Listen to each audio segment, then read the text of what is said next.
તેની પત્ની સાથે છેડછાડની અદાવત રાખીને પિતાને તળાવ પાસે લઈ જઈ હત્યા કરતા આરોપી પુત્રની કરાઈ ધરપકડ। વાપી તાલુકાના કરવડ ગામમાં રહેતા અને ભંગારના વેપારી સુરેશભાઈ સવારે રોજની જેમ કામે ગયા હતા, પણ સાંજે ઘરે પરત ફર્યા ન હતા। તેમની પુત્રીએ પોલીસમાં ફરિયાદ નોંધાવી હતી। 6 સપ્ટેમ્બર 2025ની સાંજે કરવડ ગામના તળાવ કિનારેથી એક મૃતદેહ મળી આવ્યો હતો। મૃતકના શરીર પર આંખ, ગાલ, કાન અને હાથ પર ઈજાના નિશાન હતા। મૃતકની ઓળખ સુરેશભાઈ જહાં તરીકે થઈ હતી। તપાસમાં જાણવા મળ્યું કે સુરેશભાઈ તેમના પુત્ર આનંદ સાથે કામે ગયા હતા, પરંતુ સાંજે આનંદ એકલો જ ઘરે પરત આવ્યો હતો। પોલીસે આનંદની પૂછપરછ કરતા તેણે કબૂલ્યું કે તેના પિતા તેની પત્ની સાથે છેડછાડની શંકાને આધારે અદાવત રાખીને તેને પિતાને તળાવ કિનારે લઈ જઈ પથ્થરથી હુમલો કર્યો હતો।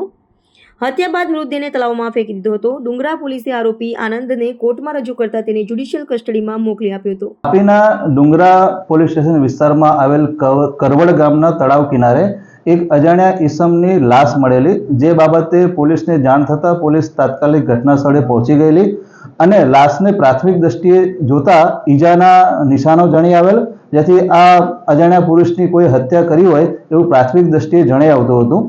ડુંગરા પોલીસે આ બાબતે અલગ અલગ ટીમો બનાવી અને આ લાશ કોની છે એને ઓળખવાનો પ્રયત્ન કરેલો અને આ પ્રયત્નના અંતે આ જે લાશ હતી એ કરવડ ગામે જ સાઈ રેસિડેન્સીમાં રહેતા સુરેશ પિતાંબર જાની હોવાનું જાણવા મળેલ હતું।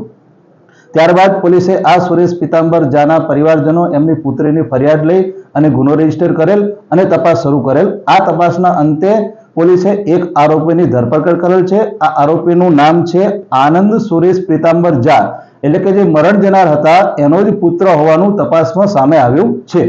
તપાસ દરમિયાન એવું જાણવા મળેલું છે કે જે આરોપી છે એની પત્ની એટલે કે મરણ જનારની પુત્રવધુ, આ પુત્રવધુની મરણ જનારે છેડતી કરેલી અને એનું મનદુખ રાખેલી અને મરણ જનાર અને આરોપી બંને વચ્ચે અગાઉ ઝઘડો પણ થયેલો હતો અને પોતાની પત્નીની છેડતી પોતાના પિતાએ કરેલી છે એવું એણે પોતાને દુઃખ લાગી આવેલું અને જેના કારણે એણે પોતાની પિતાની હત્યા કરેલાનું તપાસમાં જાણવા મળેલ છે।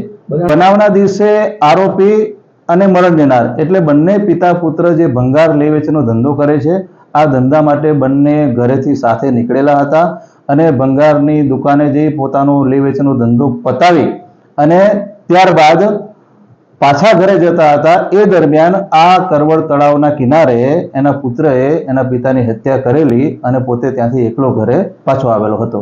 હા, પ્રાથમિક તપાસમાં આરોપીની પોલીસે ધરપકડ કરેલી છે અને આરોપીએ ગુનાની હકીકત જણાવેલી છે અને આરોપીએ જણાવ્યા મુજબ પોતાની પત્નીની પોતાના પિતાએ છેડતી કરેલી, આ બાબતે પોતાની પત્નીએ તેને જાણ કરેલી અને આ બાબતે પિતા પુત્ર બંને વચ્ચે ઝઘડો પણ થયેલો અને જેનું મનદુખ રાખી અને આરોપીએ એના પિતાની હત્યા કરેલું છે એવું તપાસમાં જાણવા મળેલ છે અને એના લગતા જે પણ એવિડન્સ છે એ પણ મળેલા છે। વધુ તપાસ ડુંગરા પોલીસ કરી રહી છે।